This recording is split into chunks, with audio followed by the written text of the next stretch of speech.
സഹോദരരെ, വിശുദ്ധ പൗലോസ്ലീഹ തീത്തോസിന് എഴുതിയ ലേഖനം 3-ാം അധ്യായം 1 മുതൽ 7 വരെയുള്ള തിരുവചനങ്ങൾ.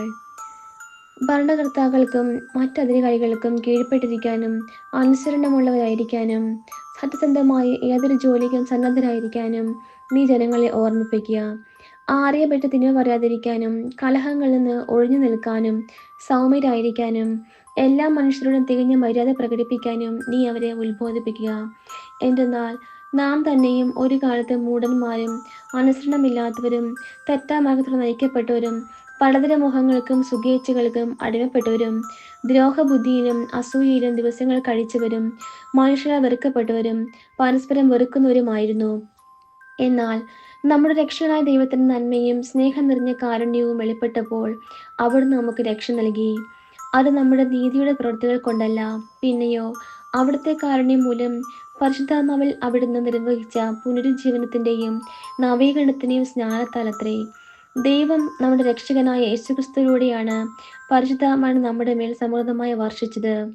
അവിടുത്തെ കൃപാവരത്താൽ നാം നീതീകരിക്കപ്പെടുന്നതിനും നിത്യജീവനെ പറ്റിയുള്ള പ്രത്യാശയിൽ നാം അവകാശികളാകുന്നതിനും വേണ്ടിയാണ് ഇങ്ങനെ ചെയ്തത്.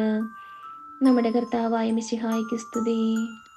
സഹോദരരെ, വിശുദ്ധ മർക്കോസ് എഴുതിയ സുവിശേഷം 7-ാം അധ്യായം 14 മുതൽ 23 വരെയുള്ള തിരുവചനങ്ങൾ. ജനങ്ങളെ വീണ്ടും അടുത്തേക്ക് വിളിച്ച് അവൻ പറഞ്ഞു, നിങ്ങളെല്ലാവരും എൻ്റെ വാക്ക് കേട്ട് മനസ്സിലാക്കുവിൻ.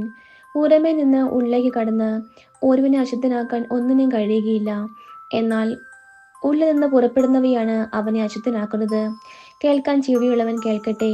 അവൻ ജനങ്ങളെ വിട്ട് ഭവനത്തിലെത്തിയപ്പോൾ ഈ ഉപമയെക്കുറിച്ച് ശിഷ്യന്മാർ ചോദിച്ചു. അവൻ പറഞ്ഞു, നിങ്ങളും വിവേചനാശക്തി ഇല്ലാത്തവരാണോ?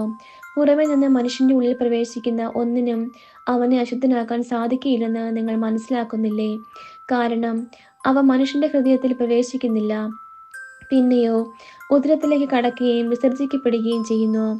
എല്ലാ ഭക്ഷണ പദാർത്ഥങ്ങളും ശുദ്ധമാണെന്ന് അങ്ങനെ അവൻ പ്രഖ്യാപിച്ചു. അവൻ തുടർന്നു, ഒരുവന്റെ ഉള്ളിൽ നിന്ന് പുറപ്പെടുന്ന കാര്യങ്ങളാണ് അവനെ അശുദ്ധനാക്കുന്നത്. എന്തെന്നാൽ ഉള്ളിൽ നിന്നാണ്, മനുഷ്യന്റെ ഹൃദയത്തിൽ നിന്നാണ് ദുശ്ചിന്ത, പരസംഗം, മോഷണം, കൊലപാതകം, വ്യഭിചാരം, ദുരാഗ്രഹം, ദുഷ്ടത, വഞ്ചന, ഭോഗാസക്തി, അസൂയ, ദൂഷണം, അഹങ്കാരം, മൂഢത എന്നിവ പുറപ്പെടുന്നത്. ഈ തിന്മകളെല്ലാം ഉള്ളിൽ നിന്ന് വരുന്നു. അവ മനുഷ്യനെ അശുദ്ധനാക്കുകയും ചെയ്യുന്നു. നമ്മുടെ കർത്താവായ മിശിഹായ്ക്ക് സ്തുതി.